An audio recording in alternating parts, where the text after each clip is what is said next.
प्रेक्षकांनो, तुला जपणार आहे या मालिकेच्या पुढच्या भागामध्ये आपल्याला जबरदस्त ट्विस्ट पाहायला भेटणार आहे. आपण पाहतोय की इकडे मंजिरीला असं वाटत आहे की तिचा अंत हा होऊच शकत नाही आणि ती पिंजऱ्यातून सुटण्यासाठी अनेक योजना बनवण्याच्या तयारीत असते. तिला असं वाटत असतं की हा माझा अंत नाहीये, माझा अंत कुणीच करू शकत नाही. आणि जरी शिवनाथने ठरवलं असेल, जरी मीरा अंबिका मला संपवण्यासाठी काही करत असतील, तर हे शक्यच नाहीये. कारण की माझ्याकडे माझ्या शक्ती आहेत आणि माझ्या शक्ती या मला संपवण्यासाठी नाही, तर माझं स्वप्न पूर्ण करण्यासाठी माझ्या सोबत आहेत. मी चिरतरुण तर होणारच आणि या सगळ्यांना संपवणार. मंजिरीचा एक नवा अध्याय सुरू होणार असा मंजिरीचा विचार असतो. प्रेक्षकांनो, इकडे आपण पाहतोय की मायाला शक्ती मिळालेल्या आहेत, परंतु या शक्ती मंजिरीला फक्त पिंजऱ्यातून बाहेर काढण्यासाठी ती त्याचा वापर करून घेणार आहे. मायाचा वापर फक्त मंजिरीला पिंजऱ्यातून बाहेर काढण्यासाठीच होणार आहे. परंतु इकडे माया विचार करते की नाही, माझ्या शक्ती आता मला मिळाल्यात आणि मी त्यावरून काहीही करू शकते. आपण पाहतो की ज्या पद्धतीने नर्मदा, अजित आणि दामोदर यांची ती फजिती करत असते आणि ती सगळं त्यांच्याकडनं जाणून घेत असते, परंतु आपण पाहतो की माया पुढचं काहीही करू शकत नसते. याचा अर्थ जेव्हा मंजिरी ही मायापर्यंत पोहोचणार, म्हणजे मंजिरीचा आवाज हा मायापर्यंत पोहोचत असतो आणि आता मंजिरीला असं वाटतं की माया इथे पिंजऱ्यापर्यंत येऊ शकेल आणि तेव्हा ती कुणालाही दिसणार नाही. परंतु मंजिरी हे जाणत नाही की मीराला आत्मा दिसतो, मीराला इनविजिबल गोष्टी दिसू शकतात, हे मंजिरी विसरून जाते. प्रेक्षकांनो, आता मात्र मीराला माया दिसणार आहे आणि मायाचं जे काही सुरू आहे हे सुद्धा मीराच्या लक्षात येणार आहे. प्रेक्षकांनो, मंजिरीचा अंत निश्चित आहे. मालिकेचा हा शेवट आहे. मालिका अंतास येऊन पोहोचली आहे, परंतु त्यामध्ये सुद्धा प्रेक्षकांचं मनोरंजन मात्र होत आहे. कारण की प्रत्येक भागामध्ये आपल्याला एक नवीन ट्विस्ट पाहायला मिळतोय. आपण पाहतोय की ज्या पद्धतीने आता अंबिका गायब झालेली आहे. अंबिकाला असं वाटत होतं की अथर्व समोर तिने यायला पाहिजे, परंतु अंबिकाचा मृत्यू हा एक सामान्य व्यक्तींसारखा नाहीये. कारण की तिचा देह जरी तिने सोडला असला तरीही तिचा आत्मा मात्र तिच्या लेकरासाठी मुक्त झालेला नसतो. अंबिकाचा जीव वेदासाठी धडपडत असतो. आपण पाहतो की हे सगळं काय आहे आणि याची खबर मात्र शिवनाथला अगोदरच असते. शिवनाथला या सगळ्या गोष्टींची कल्पना आहे. शिवनाथ म्हणत असतो की नियतीच्या मनामध्ये काहीतरी वेगळं होतं, याची कल्पना मला अगोदरच होती, परंतु नेमकं ते काय होतं हे आपल्याला पाहायला भेटणार आहे. प्रेक्षकांनो, व्हिडिओ शेवटपर्यंत पहा आणि आपल्या चॅनलवर नवीन असाल तर चॅनलला सबस्क्राईब करणं विसरू नका. इकडे मंजिरी विचारत असताना समोर तिला दिसतं की अंबिका आणि शिवनाथची एक वेगळीच पूजा सुरू आहे. जी गोष्ट अंबिकाने शिवनाथकडे मागितली त्यानंतर शिवनाथने काहीही न म्हणता पूजा सुरू ठेवलेली असते. याचा अर्थ काय असू शकतो? परंतु अंबिका तिथून लगेचच गायब सुद्धा होते. तेव्हा मंजिरीच्या मनात प्रश्न उभे राहतात.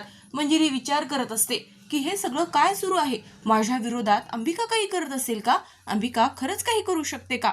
परंतु असं नाहीच आहे. अंबिका काहीच करू शकत नाही. अंबिका एक आत्मा आहे आणि त्याचबरोबर तो जो कासव तळीगावच्या नदीमध्ये आहे, तो कासव बाहेर येऊ शकत नाही.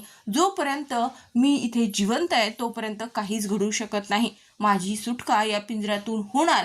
तळीगावच्या नदीतला जो कासव आहे, ज्याच्याकडे मंजिरीच्या अंताचं रहस्य आहे आणि मंजिरीला असं वाटत असतं की तो कासव नदीतून बाहेर पडणार नाही, म्हणजे तो येणारच नाही आणि तिच्या मृत्यूचं रहस्य हे कोणालाच समजणार नाही. परंतु प्रेक्षकांनो, तो जो विधी असतो तो शिवनाथला माहीत असतो आणि त्या विधीनंतर तो कासव सहजच मंजिरीच्या अंताचं रहस्य सांगू शकेल, याची कल्पना मंजिरीला नाहीये. प्रेक्षकांनो, आपण पाहतो इकडे अंबिका जेव्हा शिवनाथ पूजा करत असतो तेव्हा तिथून जाते, परंतु ती कुठे जाते, तिचं काय होतं हे आपल्याला पाहायला मिळणार आहे. तसेच प्रेक्षकांनो, इकडे माया मात्र विचार करत असते की मी यांना दिसत नाहीये, तर मग मी यांना दिसणार कशी आणि माझ्या गोष्टी कशा घडणार? कारण की माझा स्पर्श या व्यक्तींना होत नाहीये. मंजिरी मॅडमचा पुढचा संकेत सुद्धा आलेला नाहीये, कारण की मंजिरीच्या तिथे शिवनाथ पूजा करत असतो आणि त्यानंतर शिवनाथ पूजा करत असताना रामपुरे घरातल्या त्या ज्या काही वस्तू असतात पंचधातूच्या, त्या वस्तू वापरून आपण पाहतो की शिवनाथचा मोठा विधी सुरू असतो. आता या विधीनंतर तिथे अथर्व, अंबिका आणि मीरा सुद्धा असणार असतात. परंतु इकडे मात्र मंजिरीने एक वेगळं जाळं पसरवलेलं असतं. प्रेक्षकांनो, आपण पाहतो की मंजिरी जेव्हा शिवनाथ पूजा करत असतो तेव्हा मात्र मायासोबत संपर्क साधण्याचा प्रयत्न करते आणि त्यानंतर आपण पाहतो की माया पुन्हा एकदा त्या गुहेमध्ये पोहोचणार आहे. कारण की मायाला असं वाटत असतं की मला शक्ती मिळाल्यात, परंतु मला त्याचा विशेष असा फायदा काहीच होत नाहीये. मंजिरी मॅडमकडे असणाऱ्या शक्ती या विलक्षण होत्या, परंतु मला फक्त या व्यक्ती काय बोलतायत, कोणाचं काय सुरू आहे एवढंच तर मला समजत आहे. प्रेक्षकांनो, परंतु यानंतर मायाला जी गोष्ट समजते ती मात्र धक्कादायक असते. कारण की मायासमोर अंबिका उभी राहते. इकडे अंबिका अथर्वला दिसण्यासाठी घरी आलेली असते. तिला अथर्वशी बोलायचं असतं आणि समोरून माया येत असते, परंतु अंबिकाला माया तिथे जाणवत नाही. परंतु प्रेक्षकांना आपण पाहतो जेव्हा माया समोर येते त्यानंतर मात्र मायाला दिसतं की अंबिका समोर उभी आहे आणि तेव्हा अंबिकालाही समजतं की माया तिच्याकडे पाहतीये आणि हा अंबिकासाठी सुद्धा खूप मोठा धक्का असतो. कारण की अंबिकाला फक्त मीराच पाहू शकत असते, शिवनाथच पाहू शकत असतो आणि आता ती अथर्व समोर जाणार असते. परंतु त्याच अगोदर माया सुद्धा मला पाहतीये, कारण की मायाच्या चेहऱ्यावरचे हे हावभावच बदलतात. तिला खूप मोठा धक्का बसतो की ही अंबिका आहे आणि मी तर अंबिकाला मारलं होतं, तर मग ही जिवंत कशी आणि ही मला समोर दिसत कशी आहे. आणि प्रेक्षकांनो, तेव्हा मात्र मायाला चांगलाच घाम फुटलेला असतो. ती खूप जास्त घाबरलेली असते, ती ओरडत असते, परंतु तिचा आवाज हा कोणालाही ऐकू येत नाही आणि तो फक्त अंबिकाला समजत असतो. प्रेक्षकांनो, हा आलेला मालिकेत जबरदस्त ट्विस्ट आता मात्र मायाला अडचणीत आणणार आहे. जरी मंजिरीच्या सांगण्यावरून मायाने हे सगळं केलं असलं तरीही मायाने खूप मोठं पाऊल अंबिकाला मारण्यासाठी उचललेलं. त्यानंतर तिने वेदाला सुद्धा खूप जास्त वेदना दिलेल्या होत्या. आपण पाहतो की वेदाला अनेक वेळा मारण्याचा प्रयत्न सुद्धा मायाने केलेला होता. त्याचबरोबर अथर्वला सुद्धा संपवण्याचा विचार मायाने केलेला, जेव्हा अथर्वचं लग्न मीरासोबत झालेलं. प्रेक्षकांनो, आपण पाहतो की मायाला फक्त या संपत्तीचा आणि अथर्वचा मोह असतो आणि यासाठी माया काहीही करायला तयार असते. आणि आता मात्र अंबिकाला खूप मोठा प्रश्न पडतो की ही माया मला कशी पाहतीये आणि त्यानंतर ती मला पाहून एवढी घाबरते, याचा अर्थ तिला मी दिसले आहे. आता ही गोष्ट लवकरात लवकर बाबांना समजायला पाहिजे. आणि तेव्हा अंबिका माया समोर येते. माया हतबल झालेली असते, तिला काही कळत नाही आणि ती तिथून धावत तिच्या रूमकडे पुन्हा जाते. प्रेक्षकांनो, आता माया घाबरलेली आहे आणि तिला असं वाटत राहतं की मंजिरी मॅडमने हे मला काय केलं, मला असा आत्मा कसा दिसू शकतो, आता माझं काहीही खरं नाही, अंबिका मला सोडणार नाही. आणि प्रेक्षकांनो, यानंतर माया घाबरलेली असल्यामुळे माया पुन्हा विचार करते की मी त्या गुहेमध्ये जायला पाहिजे. तो आत्मा कुणाचा होता? तिला असं वाटत असतं की जो हाडाचा सापळा तिने खोदून बाहेर काढला होता तो अंबिकाचाच होता की काय. आणि त्याचबरोबर तिला असं वाटतं की हे असंच घडलं असणार, कारण की या अगोदर सुद्धा जेव्हा आपण पाहतो मायाने प्लॅनचिट सारखा असा काही प्रकार केलेला होता, तेव्हा मीरा आणि अंबिकाची आई तिथे आलेली आणि त्यानंतर आपल्याला पाहायला मिळतं की या सगळ्या गोष्टीमध्ये मायाला आठवतं आणि तिला असं वाटतं की मी हे सगळं केलं आणि म्हणूनच अंबिका समोर आली आहे.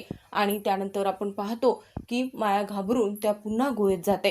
ती तिथे माफी मागण्यासाठी गेलेली असते. मला या शक्ती नकोय असं तिला वाटत असतं, कारण की या शक्तीमुळे मला त्रासच जास्त होतोय हे तिच्या लक्षात आलेलं असतं.